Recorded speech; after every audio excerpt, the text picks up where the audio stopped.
Hi అండి అందరికీ welcome back to జహన్వి creations. ఈరోజు నా ఛానల్లో గోధుమ రవ్వ స్వీట్ ప్రిపేర్ చేశాను. చాలా టేస్ట్గా ఉంటుంది. చూడండి ఎంత చక్కగా ఉందో చూస్తుంటే.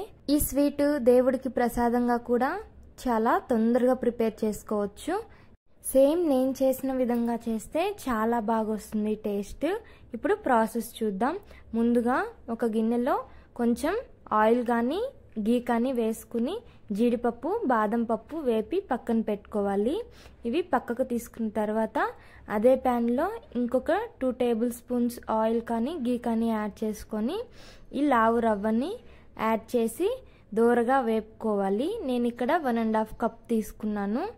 ఈ విధంగా వేపుకుంటూ ఉండాలి. ఇప్పుడు వాటర్ తీసుకుందాం. అదే కప్పు తోటి 1 కప్పు రవ్వ కాబట్టి 4 వాటర్ తీసుకుంటున్నాను.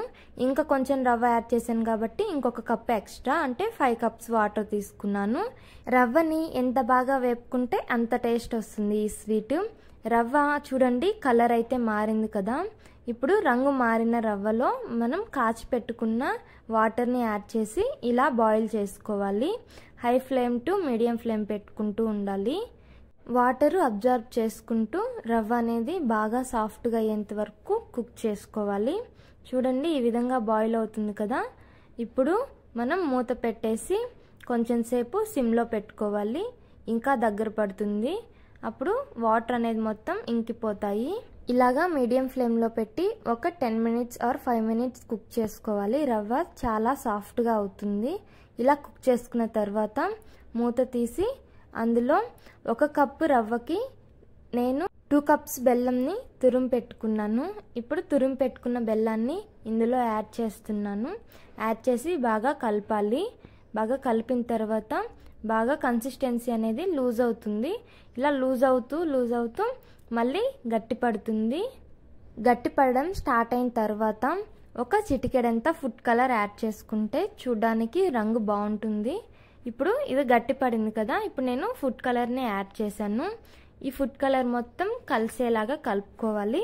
ఒకవేళ యాడ్ చేసుకోకపోయినా పర్లేదు, ఇదైతే ఆప్షనల్. నేనైతే ఉంది కాబట్టి యాడ్ చేశాను. ఇప్పుడు సిమ్లో పెట్టి ఉడికించుకోవాలి. ఈ విధంగా ఉడికిన తర్వాత ఇందులో ఆల్రెడీ ముందుగా వేపి పెట్టుకున్న జీడిపప్పు బాదం పప్పుని యాడ్ చేసుకోవాలి. కొంచెం నెయ్యి కూడా యాడ్ చేసుకోవచ్చు లాస్ట్లో కావాలి అంటే. ఇప్పుడు మొత్తం ఈవెన్గా కలుపుకోవాలి. ఈ కన్సిస్టెన్సీ ఇలా ఉంటే సరిపోతుంది. మనకి ప్రిపేర్ అయింది అని ఎలా తెలుస్తుందంటే ప్యాన్కి అయితే అంటుకోదు, మొత్తం సపరేట్ అవుతూ ఉంటుంది. ఈ స్వీట్ అయితే రెడీ అయిపోయింది. మనం 10 మినిట్స్లో ప్రిపేర్ చేసుకోవచ్చు. చాలా సింపుల్గా అయిపోతుంది. ఇప్పుడు సర్వ్ చేసుకుందాము. ఎక్కువగా ఇది దేవుడి దగ్గర ప్రసాదంగా పెడుతుంటారు. ఇంకా పిల్లలకైతే చాలా బలము. గోధుమ రవ్వతోటి ఇలా చేసి పెడితే ఇంకా బెల్లం యాడ్ చేస్తాం కాబట్టి చాలా మంచిది పిల్లలు తిన్నా కూడా. ఈ వీడియో మీకు నచ్చుంటుంది అని అనుకుంటున్నాను. ఈ స్వీట్లో ఇలాచీ పౌడర్ కూడా యాడ్ చేసుకోవచ్చు, లేదంటే ఆప్షనల్. ఇంకా పచ్చకర్పూరం కూడా ఒక చిటికెడంతా వేసుకోవచ్చు, స్మెల్ బాగుంటుంది. కానీ అందరూ నచ్చరు కదా, అందుకని నేను ఇక్కడ అవి 2 యాడ్ చేయలేదు. ఈ వీడియో మొత్తం చూడండి స్కిప్ చేయకుండా, మీకు నచ్చుతుంది. ఇంతకీ వీడియోని ఖచ్చితంగా లైక్ చేసి సబ్స్క్రైబ్ చేసి ఇంకా షేర్ చేయండి, కామెంట్ కూడా చేయండి. Thank you for watching. మర్చిపోకుండా ఈ లైక్ మటుకు కొట్టండి. లైక్ కొడితే వీడియో అనేది ఇంకొకరికి షేర్ అవుతుంది. Thank you for watching. Keep watching my channel for long videos.